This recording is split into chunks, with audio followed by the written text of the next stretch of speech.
how to unlock cinematic mode in Minecraft Bedrock. So I'm going to go through step by step on how to do this. Simply, we're going to create a new world and name it whatever you want. I'm just going to name it cinematic, like so, and we're going to make it creative just for being easy. And in the resource packs and behavior packs, this is where the magic actually happens. If we go down here to something called, and here it is, the cinematic lotus right here. It utilizes a variety of practical and potent tools to create your own dynamic and fluid movie scenarios. So basically, if you want to download this for yourself, down link will be in the description down below. And while you're at it, you might as well hit the subscribe and like button. So let's make sure it's active.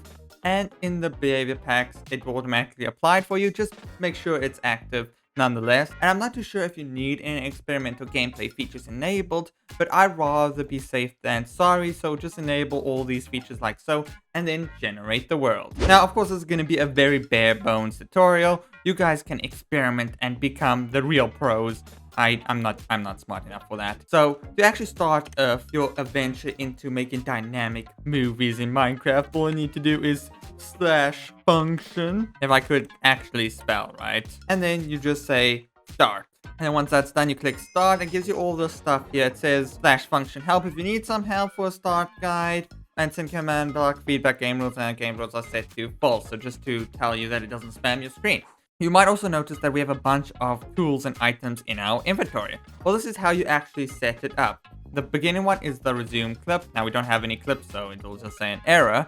But over here we have create markers and create cinematic markers with also a speed, increase and decrease button, and also default speed. Now to actually start, this button right here is actually a quick start. Let's go into the create markers one right here. If you click on it, it gives you a variety of different options here. This is to remove all things, and thankfully it allows you to double click. So let's just quickly create a marker. But if you click it by accident, it doesn't remove anything. You have to double click it to actually remove all the markers. So it's a nice little feature so you don't accidentally click and remove all your hard work. So let's go back here.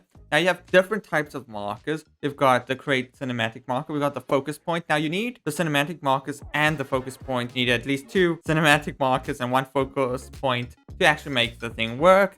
But these other ones are kind of more special ones, like create dynamic focus. That's to center around the player and animals. So take that in note. And then of course you have to create increase speed and decrease speed and skip markers just to basically allow you to customize the speed and all that of going fast and slow, or then fast and slow, or whatever you want to do. But now let's actually get to the meat of it. So to start off, we're gonna actually create a cinematic marker right here. So this is how it looks. Now you won't see this in the actual replay that you're gonna do, but this shows you what direction it's facing and that, which is very useful. So let's just place another one up here.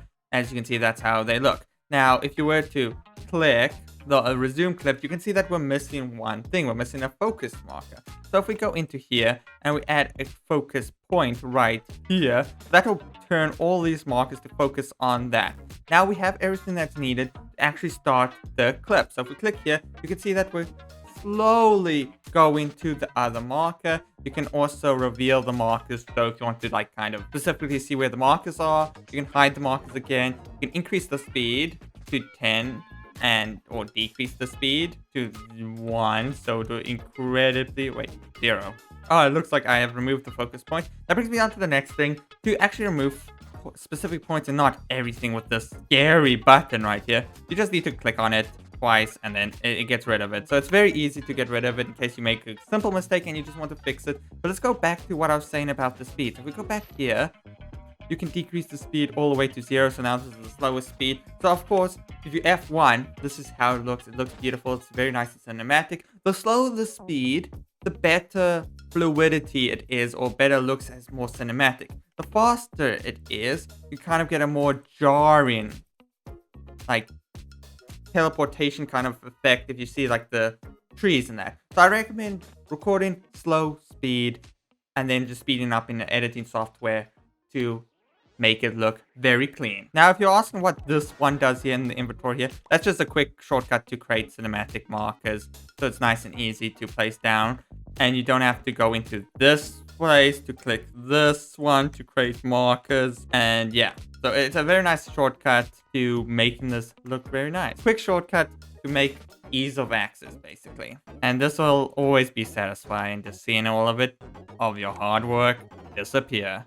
Now, of course, this is only a cinematic add-on. It doesn't allow you to actually record it in-game. You'll need external software like what I'm recording this video with, OBS, to create the cinematic footage yourself. So just take note on that. And there's no current way of saving the your path of your camera, so you can't really use it in maps if you want a cinematic experience for a player. This is all for content creation in terms of videos. So of course there's much more I could cover, but I'm gonna leave the rest to you. Now there's an in-depth video on their MCPDL page, MCPEDL page, for you to check out if you want the nitty-gritty on this add-on. But other than that, I hope you did enjoy. Leave a like, comment, and subscribe, and I'll see you in the next video. And of course, if you have any problems or want some help, comment it down in the comment section down below. I'll see you in the next video. Goodbye.